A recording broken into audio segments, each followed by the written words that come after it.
Archeage Chronicles has been officially revealed, and that means you're here with questions. Maybe you're a seasoned MMORPG veteran who played the original game on PC, which released all the way back in 2013. Or maybe you're somebody who has absolutely no idea what this is, have no expectations at all, and you're just looking for information on what the game might be, and if that might be for you.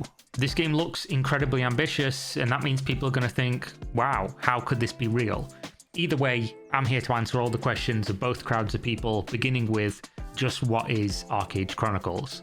This game is, for all intents and purposes, Archeage 2, a flashy, stylish, graphically stunning and interesting sequel to the massively anticipated and eventual letdown that released exclusive to PC over a decade ago.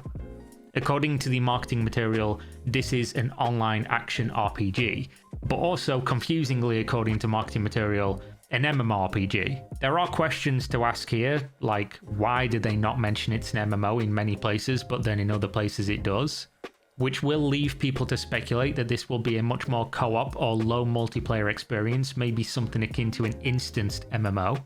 But according to everything else available on Steam and interviews across the internet, this is looking to be a full MMO experience, because they do say full open world repeatedly, and again MMORPGs everywhere on other marketing material. That means it could just be a full-on iterate upon the original vision and hope to deliver a better experience across the board, which if it is incredibly exciting. From the trailer we can see action combat that looks to do away with the original title's fast-paced, spammy tab target gameplay and replace it with a much more deliberate, dodge-heavy focused style. What would probably help you is a brief outline on how you played Archeage 1, as Chronicles looks to be almost identical in design. You were handed a world, given a questline to follow, if you wanted, and told to go do whatever you like. Gather things, make things, build houses, upgrade gear, become a criminal, jail criminals, fight against your own faction, fight the enemy faction, join or create your own pirate faction. Create trade packs to run across the world and hand into vendor NPCs for amazing rewards, or lose them when a group of player bandits attacks you to steal them. Or maybe you're the player bandit. You can fly around the mountains on your glider, sail the ocean in your ship, kill bosses including a massive kraken in the ocean, and so much more. Archeage Chronicles seems to focus on many of these things from the already announced features or things spotted in the trailers, with more to hopefully follow. And with a release date of 2025, so not really a long time to wait, especially for what could be the next great MMORPG. As for what we know, well, the game was originally announced in 2022 with the working title Archeage 2, with a similar but lengthier gameplay reveal than the one we've just seen at Sony's State of Play 2024. They've already discussed upgrades to things that players loved in Archeage 1, such as the player housing, expanding on the customization which was already well beyond almost everything that exists in modern games available on the market right now.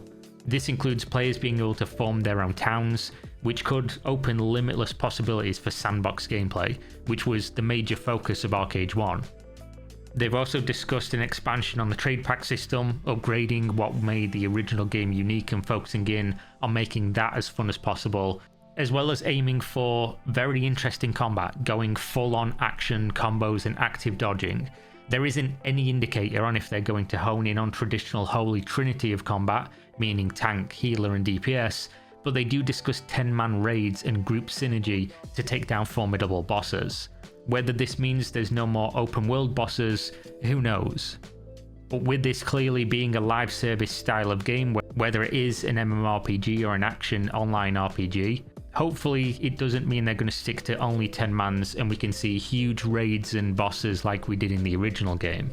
That being said, this has very high minimum system requirements and looks to be graphically very intense. However, since they do discuss trade packs and the Steam page does list PvP as well as MMO, and marketing even going back to 2022 talking about MMORPG, we don't really know how big the scale of the game's going to be.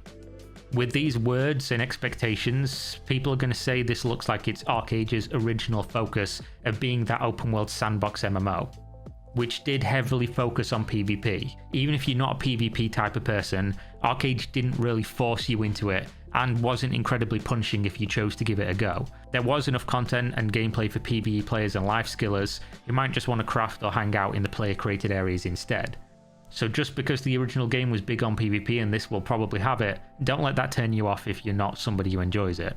Because looking at the graphics of this game and the world that they created in the first one, if they nail it, you probably don't want to miss this game. We don't know much more than this. What I will say is that Archeage 2 is an incredibly exciting prospect from somebody who played and followed the original, even though that was a minefield. Of course it was. If you followed my channel, you'll know I have a million problems with this game and a long history with it.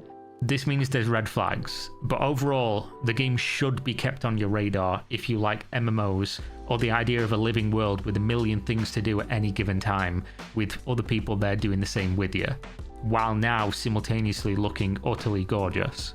But now I need to give you a brief history lesson of what happened to Archeage, as well as speculate about what this could mean for the future of Archeage 2, because this is important for context, and not everybody knows obscure internet video game history. Archeage was, and probably still is, considered by many to be one of the most disappointing MMORPGs released in the last 15 or so years. The reason for that disappointment is because the game did just about everything right, up until they did everything wrong. Archeage was in many ways a pioneer of the genre, introducing elements previously ignored, a sandbox style of gameplay and world that made you feel like you were living within it. A sideways step from the usual theme park experience of rushing point A to point Z, making sure to stop by each letter along the way. The game had traditional questing for progressing levels if you wanted to do that, but where it diverted, it did so epically. I'm talking weird and wonderful open world housing, trade pack running across land and sea, open world PvPing with stakes and meaning, sailing the open ocean to fight pirates or giant sea monsters, difficult group content, world bosses, castle sieges, criminal systems with judges and juries, a ridiculously in-depth class system, life skill and trade system, as well as so much more. A plethora of choices at every turn, gameplay for almost any type of gamer. Archeage was an exciting game that drew a lot of attention when it released. And unlike many other ambitious titles that tried to do it all, Archeage didn't fail because it missed the mark. The content was good, the game was solid, it actually delivered on what it promised. Unfortunately, it failed for other reasons, because a game centered around player versus player and a sandbox economy can't operate all too well with greedy monetization practices and poor moderation. Each update seemed to miss the mark, make the cash shop worse, ruin the economy, devalue players' efforts, and steer the pristine new ship into a whirlpool, sucking it to the bottom of the MMO ocean, resting on seabed with a long list of other should-have-been titles. And that isn't to say it failed quickly, because people still kept giving this game chances year after year, month after month, re-release after re-release. It operated all the way up till 2024, changing hands from publisher to publisher in the West, which is a point worth mentioning. The game is developed by South Korean studio XL Games. The entire idea of Archeage is the brainchild of a legendary MMORPG developer by the name of Jake Song. This guy is the godfather of Korean MMOs. He's responsible for not only a pioneering game by the name of Nexus: The Kingdom of the Winds, but also the legendary Lineage series. So XL Games made Archeage, but they partnered with other companies to publish the game globally. Part of the issue with the game was that choice of partner, Tryon Worlds, a company that managed to nosedive every franchise they touched, who then went bankrupt and sold to Gamigo, notoriously one of the worst MMO publishers on the planet.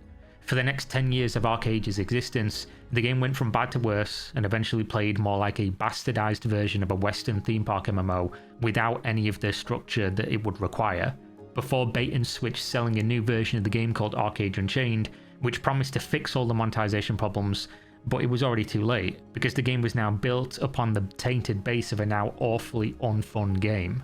It completely lost what it was supposed to be, tried to become something it wasn't, and nobody wanted what it became, as well as being incredibly out of date by that point. So that might sound awful, and you're right, it truly does. This makes Archeage one of the biggest MMO disappointments, not because it sucked, but because it was so close to greatness, and then snatched defeat from the jaws of victory right in front of your eyes. So there's really two ways to look at this information. The first is that maybe they've learned their lesson and Archeage 2 is going to be amazing, because they have 10 years of failure to look upon and say, well, we tried that, let's not do it again. And the second is, well, again, they've got over a decade of experience and feedback and learning, which they could have used to flip the script at any time on their currently live game, and they only managed to make it worse as they went on. So, did they really learn anything? If I had to guess, personally, I'd say the last 4 or so years of Archeage was heavily maintenance mode, trying things out while I continue to work on Archeage 2 in the background. Knowing that the game would be phased out anyway, and having the Excel Games studio purchased by South Korean mega corporation Kakao, well, that left the requirement to extract value from Archeage low on the priority list. But it is impossible to ignore the history of the game and the studio, both good and bad. That's the long story condensed to short because there's a million things that went wrong, much of it, to be honest, with the Western publisher. What I will say is that if Archeage Chronicles just does what Archeage 1 did originally at release, but better, with more focus, less terrible monetization, and not a shitty Western publisher, then the sky is truly the limit for this game. One of the things that makes Archeage exciting is the fact that Jake Song has made so many of these games and he truly understands what people want from a sandbox MMO. He wants people living in the world, he wants people feeling like they're part of something, and Archeage really did nail this at the beginning. It was truly a brilliant game on release. Given the tools of Unreal Engine 5, graphically a stunning version of the game with better combat and hopefully iterations on systems that people already loved, that means this game could honestly be fantastic.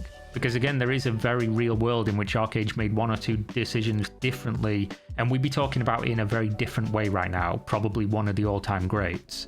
But they do have a lot to prove, and a flashy trailer doesn't get me there quite yet. It's a good start, but trailers are going to do what trailers are going to do, and until I get to sit down with this game in front of me, I'll continue waiting with what I'd recommend to you all: cautious optimism. Don't go pre-ordering anything, don't go thinking that this is going to be the next greatest thing or anything like that. Just wait and we'll see. There will be no doubt press passes and things like that for people to play in the not too distant future. We'll see more gameplay and hopefully some live stream content of people actually doing something and not just in a scripted trailer. But for me, I'm just crossing my fingers that it's Archeage but refined, with modern combat, modern graphics, and a cash shop that doesn't make half the player base quit overnight. With the inclusion of console, the potential player pool for this game is absolutely massive, and the competition right now is non-existent, except for New World, and considering how that game's been going since release, the market is completely open for what Chronicles could be. But there we go. Thanks for watching. Are you excited for Archeage 2, Archeage Chronicles, whatever we're going to call it? Are you going to skip it in case it turns into a Bless Unleashed situation? You can let me know in the comments. Go to the link in the video description to buy some Gamer Sups, the amazing powder you can spice up your hydration with, caffeinated or not, amazing merch, waifu cups and more. 10% discount code available with KiraTV at checkout, and let me know what content you want to see from me going forward. Suggest my ideas at Discord or Twitter. Peace.